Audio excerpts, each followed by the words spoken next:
पुढे जाऊयात. राज्यातल्या शेतकऱ्यांसाठी आता एक दिलासादायक बातमी समोर आली आहे. कर्जमाफीची पहिली यादी उद्या जाहीर होणार आहे. मुख्यमंत्री देवेंद्र फडणवीसांनी याबाबत माहिती दिली आहे. उद्या अजित पवार यांच्या जयंतीचं औचित्य साधून यादी जाहीर करणार. शेतकरी कर्जमाफीची पहिली यादी जाहीर. 68 गावातील 20,000 शेतकऱ्यांना मोठा दिलासा. शेतकरी कर्जमाफीची यादी आता पहिली यादी जाहीर झालेली आहे आणि या पहिल्या यादीमध्ये 68 गावांमधील शेतकऱ्यांचा समावेश आहे. शेतकऱ्यासाठी निश्चित अत्यंतही दिलासादायक बातमी आहे. 20,000 शेतकऱ्यांची पहिली यादी आता जाहीर झालेली आहे आणि शेतकरी कर्जमाफी यादी आहे ही यादी जाहीर झालेली आहे आणि यामध्ये 68 गावामधल्या शेतकऱ्यांचं नाव असणार आहे. म्हणून या शेतकऱ्यांसाठी खूप मोठी दिलासा देणारी बातमी अशी निघून येणार आहे. 68 गावामधल्या शेतकऱ्यांची पहिली यादी आहे. नमस्कार शेतकरी मित्रांनो, आपल्या महाराष्ट्र न्यूज या यूट्यूब चॅनलवरती स्वागत आहे. मित्रांनो, कर्जमाफीची पहिली यादी ही उद्या येणार होती. नुकतीच या संदर्भात मुख्यमंत्र्यांनी आता घोषणा केलेली आहे. तर या पहिल्या यादीमध्ये कोणत्या शेतकऱ्यांना यामध्ये सर्वात अगोदर हे स्थान देण्यात आलेलं, म्हणजेच की या पहिल्या यादीत कोणते शेतकरी असतील, यासाठी कोणती कागदपत्रे तयार ठेवणे आवश्यक आहे, संपूर्ण बातमी पाहूया. तसेच याची KYC प्रोसेस कशी आहे, तशीच ही यादी कुठची पाहायची आणि संपूर्ण माहिती आज आपण या व्हिडिओच्या माध्यमातून पाहणार आहोत. तर मुख्यमंत्री या कर्जमाफीबद्दल काय म्हणाले पहा, हे आपण या व्हिडिओच्या माध्यमातून पाहणार आहोत. अशा प्रकारचं माझं आव्हान आहे. दादांची जयंती आहे, उद्या कर्जमाफीची पहिली प्राथमिक यादी देखील जाहीर होऊ शकते, अशी एक माहिती समोर आली. या संदर्भात काय प्रयत्न आहे, उद्या पहिली यादी जी आहे ती जाहीर व्हावी. आमचे सरकार मंत्री बाबासाहेब पाटील यांनी या संदर्भात प्रयत्न केलेला आहे आणि शेतकऱ्यावर उद्या दादांची जयंती औचित्य साधून ही यादी आता आम्ही प्रयत्न करू शकतो. यादी संदर्भात बरीच चर्चा आणि या ठिकाणी झालेली आहे. पहिल्यांदा तर अध्यक्ष महोदय, आपल्याला याची कल्पना आहे की कर्जमाफी हा एक परिस्थितीची आवश्यकता असून आपण करून घेऊ शकतो. कुठल्याही कर्जमाफीची शेतकरी कधी श्रीमंत झाला नाही आणि तो होऊ शकत नाही, पण यावेळी शेतकरीला क्रेडिटवरती बनवायचं, जेणेकरून त्यांना सरकारकडे जावं लागणार नाही. हे एक महत्त्वाचं उद्दिष्ट आपल्या कर्जमाफीचं असतं. आणि पुन्हा एकदा सांगतो की आम्ही विधानसभेच्या निवडणुकीच्या वेळी हा शब्द दिला आहे, आम्ही कर्जमाफी करू.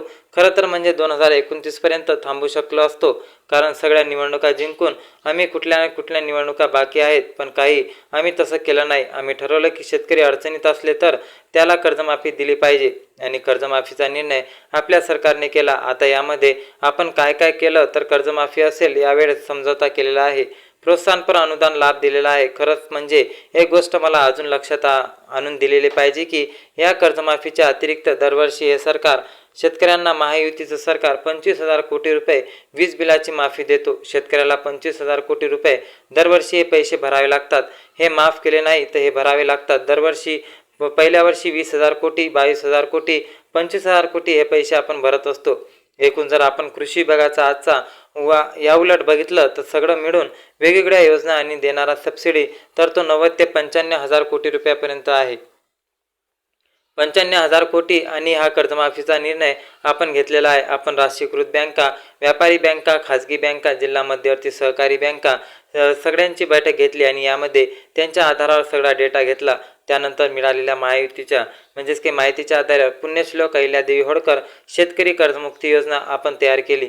आता असं देखील म्हणायचं झालं की 12 ते 13,000 कोटीचा लाभ येथे मिळाला आहे. एकूण जर बघितलं आणि 36 लाख शेतकऱ्यांना अन्याय होईल. विधान पूर्णपणे चुकीचं आहे, हे योग्य नाही. खरं तर 56 लाख शेतकऱ्यांना 36,585 कोटीचा लाभ देणारी ऐतिहासिक अशा प्रकारची योजना आहे. आता मी आपल्या लक्षात आणून देतो, आपल्या काळामध्ये महात्मा ज्योतिराव फुले शेतकरी कर्जमुक्ती योजना तयार झाली होती.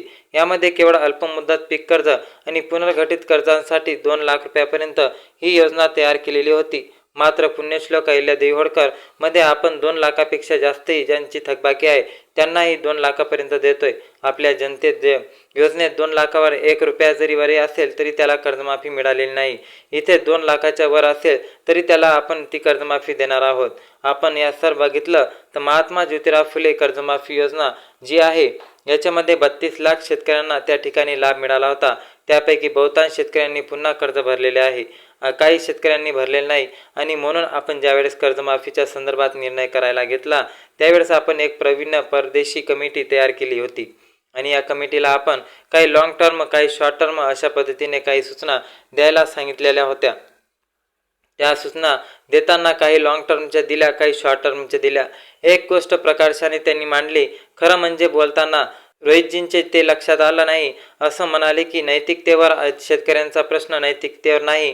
त्यांनी त्या ठिकाणी जे मांडलंय, महाराष्ट्र एकमेव राज्य आहे की ज्या राज्यामध्ये 17मध्ये कर्जमाफी, 20मध्ये कर्जमाफी, 26मध्ये कर्जमाफी असं कुठेच झालं नाही. त्यांनी चिंताही मांडलेली आहे की बँकिंग सिस्टमचं काय होईल, बँकेमध्ये कर्ज परत करण्याची जर असे एक शेतकरी प्रामाणिकच आहे, पण जर माहिती आहे की दरवर्षी सरकार करणारच आहे, मग वाट बघतो कशाला, माणूस कशाला भरायचं कर्ज, खरं खर्चात का. आणि म्हणून त्यांनी इन्सन्स मांडले की कशा पद्धतीने बँकेची परिस्थिती खराब होत आहे. आणि म्हणून त्यांनी सांगितलं की काहीतरी सिस्टम ठेवा. ज्या लोकांनी कर्जमाफी मिळवली त्यांना नुकतीच किंवा मागच्या कर्जमाफीच्या योजनेत त्या लोकांना जर पुन्हा कर्जमाफी त्यातले तर केलं झालं असतील तर त्या ठिकाणी तुम्ही एक विकसित रक्कम त्याकरता भरा. पहिल्यांदा तर त्यांनी सांगितलं की तुम्ही त्यांना घेऊच नका, नाहीतर बँकिंग सिस्टम कॉम्प्लेक्स होईल. मग जर बघितलं तर सांगितलं की विपक्षित रक्कम भरा, काही रक्कम त्यांना भरू द्या, म्हणजेच मग या ठिकाणी बँकिंग सिस्टम चालेल. आता मुश्रीफ साहेब या ठिकाणी आहेत. मुश्रीफ साहेब आमच्या मंत्रिमंडळाच्या बैठकीत रोज सांगायचे की लवकरात लवकर घोषणा करा, कोणीचं कर्ज भरत नाही. आमच्या कोल्हापूर बँकेमध्ये रेग्युलर कर्ज भरणारे लोक होते, पण कोणी कर्ज भरत नाहीये. त्या देखील तारीख घोषित केली झाली आहे. बरोबर भरलं सगळ्यांनी. नंतरच्या लोकांनी कर्ज आणि पुन्हा त्या बँकेची परिस्थिती आज तुम्ही बघू शकता. नागपूरची आमची बँक 90%, नागपूरची बँक मागच्या वर्षात बुडली. आज शेतकऱ्यांच्या तुलनेत सगळ्यात कमी कर्ज कुठे मिळत असेल तर नागपुरात नाही, कारण बँक नाही. जिथे जिथे बँका बुडल्या त्या ठिकाणी ही परिस्थिती तयार झाली. आणि म्हणून आपल्याला शेतकऱ्याला तर कर्जमाफी द्यायचीच आहे, पण सोबतच बँकिंग सिस्टम करता काही शिस्त लावणं हे देखील गरजेचं आहे.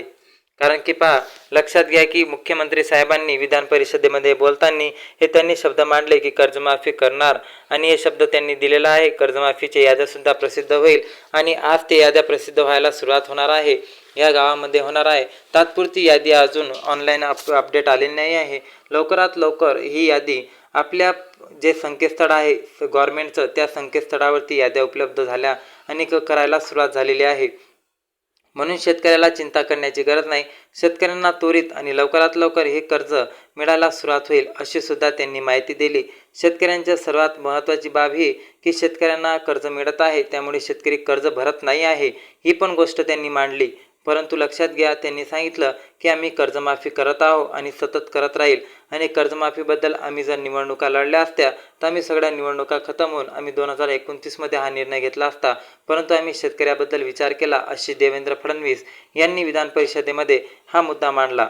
त्यांनी हे पण सांगितलं की शेतकरी सध्या बिकट परिस्थिती आहे, त्यामुळे आम्ही कर्जमाफीचा मोठा निर्णय त्यांच्यासाठी इथे घेण्यात आलेला आहे. परंतु अद्यापही जर बघितलं तर शेतकऱ्यांना ही कर्जमाफी कशी मिळणार आहे याबद्दल अजून पण काही शेतकऱ्यांच्या मनात संभ्रम आहे. तर त्यांच्या मनात जर संभ्रम असेल तर आपल्या चॅनलवरती पहिले जुने काही व्हिडिओ कर्जमाफीबद्दल पूर्णपणे अपडेट दिलेले आहे. ते व्हिडिओ जाऊन तुम्ही सुद्धा बघू शकता. त्यामध्ये तुम्हाला संपूर्ण माहिती मिळेल. आणि या व्हिडिओबद्दल पण तुम्हाला काय वाटते, किंवा अजून तुमच्या कर्जमाफी रिलेटेड किंवा शेतकरी रिलेटेड काही पण प्रश्न असतील तर कमेंटमध्ये आम्हाला नक्की विचारा.